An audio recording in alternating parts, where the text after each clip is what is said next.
अभी हम सब सुन रहे थे, दुख में सुख निकालना। और दुख में सुख निकालने की कला आनी चाहिए। इसकी कला भी होती है। और ये कला कहाँ से होती है? ज्ञान अर्जन करने से, सेवा भक्ति और सत्संग, इसमें उसकी युक्ति मिलती है। अभी हम सुन रहे थे वो बहन जो निर्णय लिए, ये यहाँ के संस्कार लेकर के वो गई थी, है ना, भारत के ही संस्कार लेकर के गई थी, तभी वो ये अपना निर्णय सुना पाई और छोड़ दी, एक ही झटके में छोड़ दी। हाँ, ये दूसरा होता सोचते अरे मुझे तो पहले से दूंगी तो मुझे ये करोड़ों की संपत्ति है, मुझे मिलनी चाहिए, उसको उसमें लालसा नहीं थी, क्योंकि वो स्वयं सक्षम थी। मान लो उसमें वो सक्षम ना होती तो एक बार वो सोचती, लेकिन वो उसने सोचा तो ये तो मैं इतना धन तो मैं अपने बलबूते पर कमा रहे हूँ, तो पति के इससे क्या करेंगे ना है ऐसा ज्ञान हो गया कि इस संपत्ति में सुख नहीं है, अपने आत्मा में सुख है। हाँ देखिए, अभी सुन ही रहे थे ना, सुख प्राणी पदार्थों में नहीं है। हमारा मन जहाँ अटकता है, सुख मानता है, वो मानने लग जाता है कुछ समय के लिए, जिसको कहते हैं क्षणिक सुख। शाश्वत सुख नहीं है। शाश्वत सुख तो कहीं नहीं मिलेगा, नहीं, अपने आप में लौटना ही पड़ेगा। संसार में परिवार, धन, संपत्ति, वो केवल व्यवहार के लिए, कुछ समय के लिए हमको सुख प्रतीत होते ही है।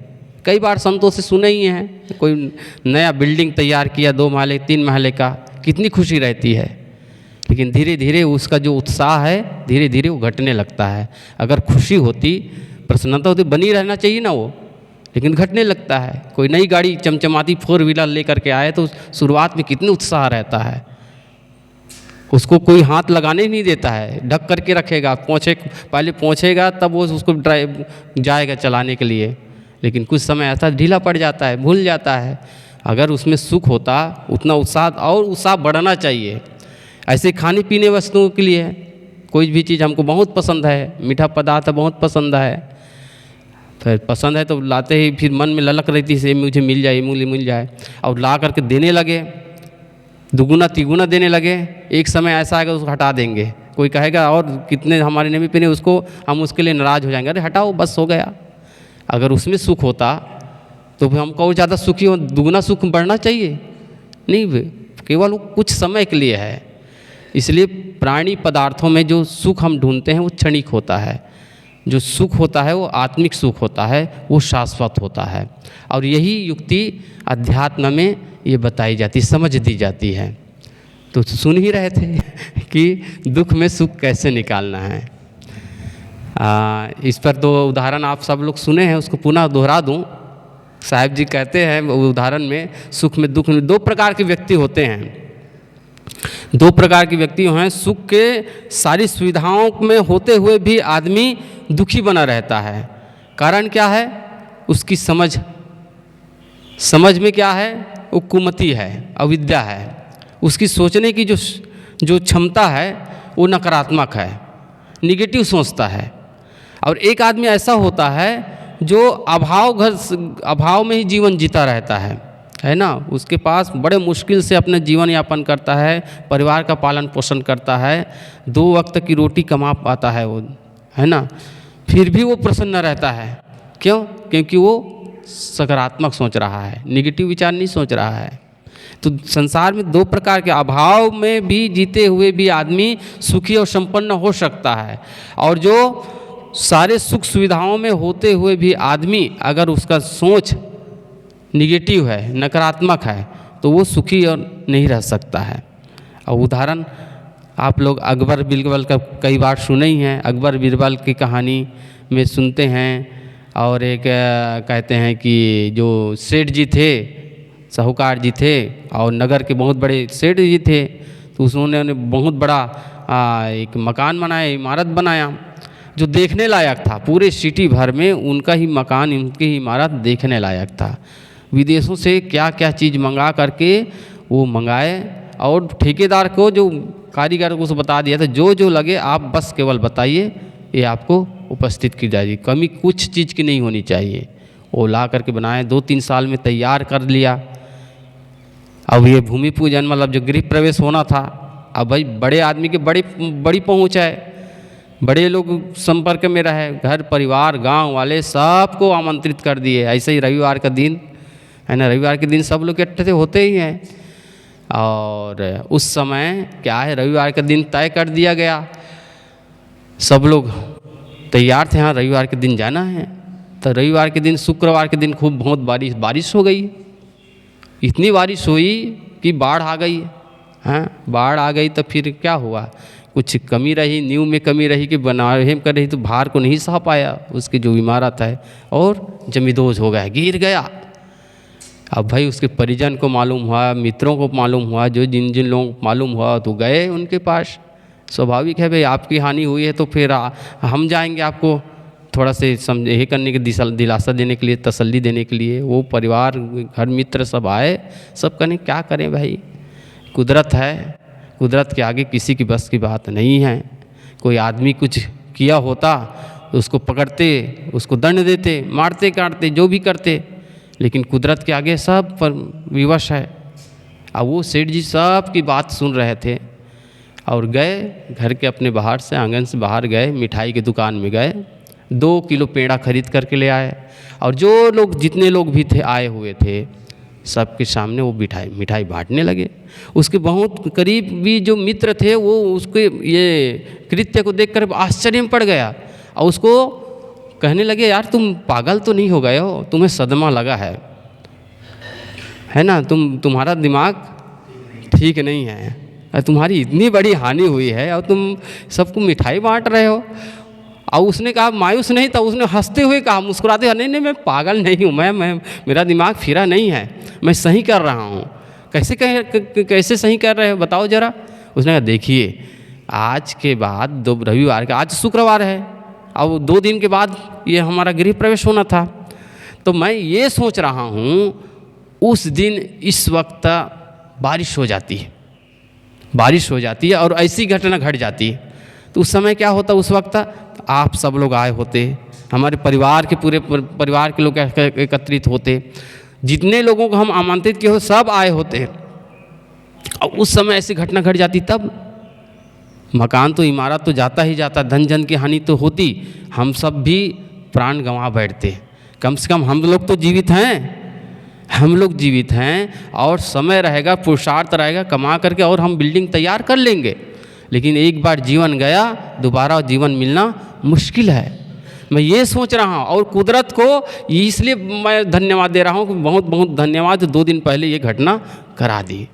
अब ये उसकी एक सोच थी, सकारात्मक सोच थी, निगेटिव उसमें भी आया ही नहीं, विचार थाट आया नहीं। उसके पास देख दुखी होने के पूरे सामग्री थी, है ना, लेकिन उसने दुख में से सुख अपने को चुन लिया, निकाल लिया।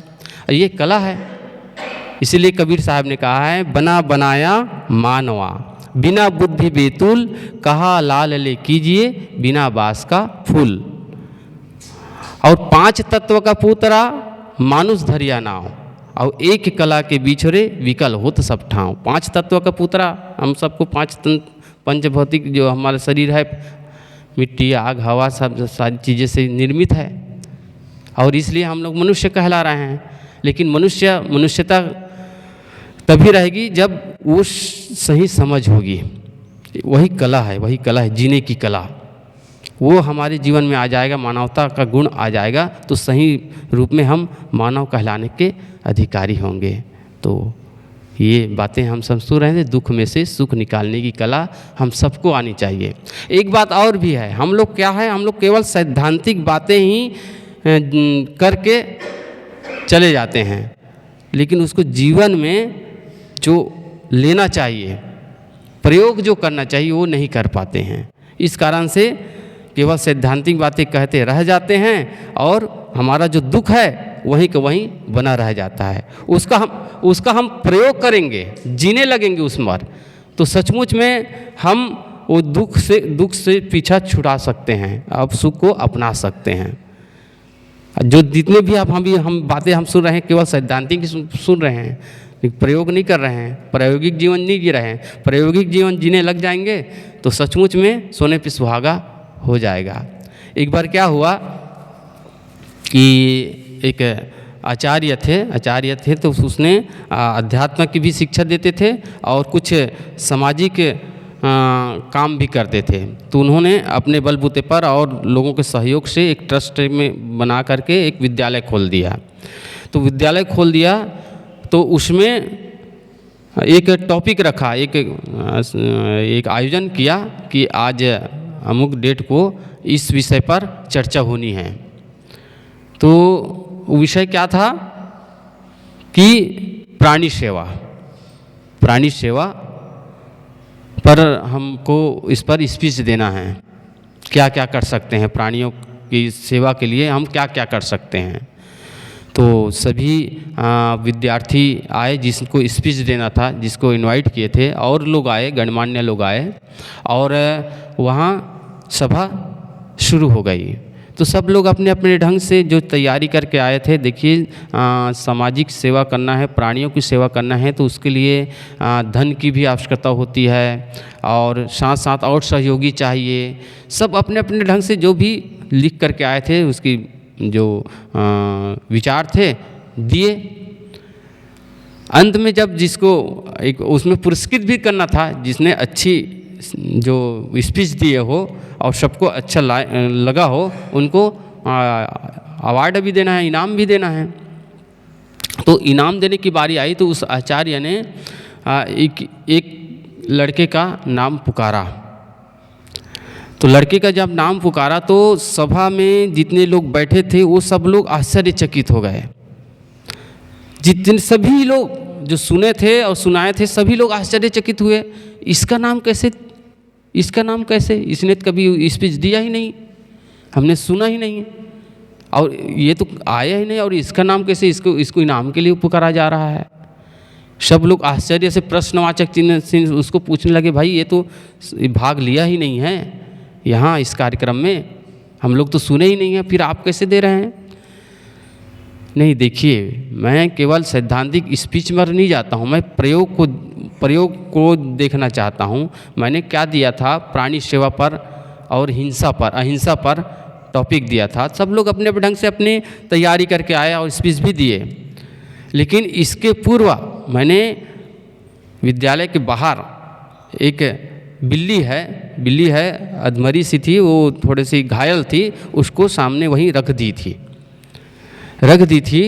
तो सब लोग तो आए स्पीच देने के लिए आए, लेकिन एक विद्यार्थी था वो भी देने के लिए आ रहा था, अपनी तैयारी करके आ रहे थे, लेकिन उसकी दृष्टि इस बिल्ली पर पड़ी और बिल्ली पर पड़ी तो वो स्पीच देने के लिए उसको छोड़ दी और जा करके इस बिल्ली की जो भी मरहम पट्टी किया और किए, जहाँ सुरक्षित स्थान पर रख करके वो आए हैं। भले वो स्पीच नहीं दिए हैं लेकिन उसने प्रयोग किया है। तो स्पीच से ज़्यादा प्रायोगिक जीवन ही ज़्यादा श्रेष्ठ होता है, श्रेयकर होता है। तो हम सब क्या कह रहे हैं, केवल अभी हम सैद्धांतिक बातें ही सुन रहे हैं, करते हैं और प्रयोग भी करते हैं, लेकिन ज़्यादा सार्थकता होगी जो हम सुनते हैं, कहते हैं, उसके अनुसार हम थोड़ा थोड़ा भी प्रयोग करने लग जाएंगे तो हमारे अनुभव में आएगा कि हम सचमुच में क्या चाहते हैं और कितना हम संतुष्ट हैं।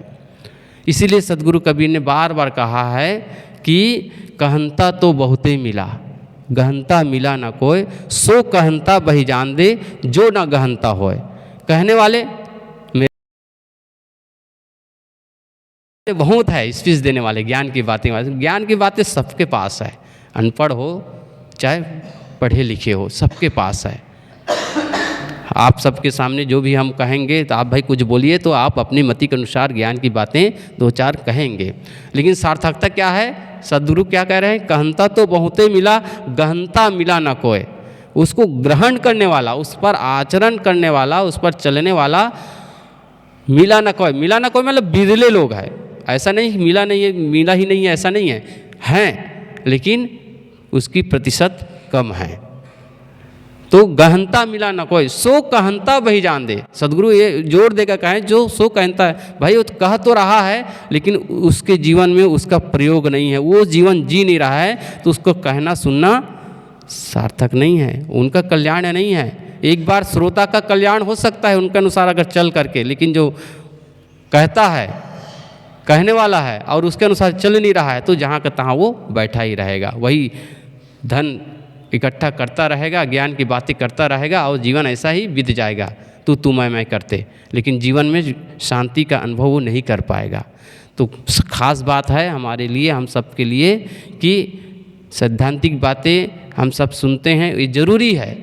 जब तक सैद्धांतिक बातें सुनेंगे नहीं, जानेंगे नहीं, तब तक जीवन में हम उसका प्रयोग कैसे करेंगे? तो प्रयोग ही उसके लिए हम सब के लिए बेहतर है, और उसका हम धीरे धीरे प्रयोग कर ही रहे हैं, करते जा रहे हैं, ताकि हमको जीवन में सुख और शांति मिलती रहे।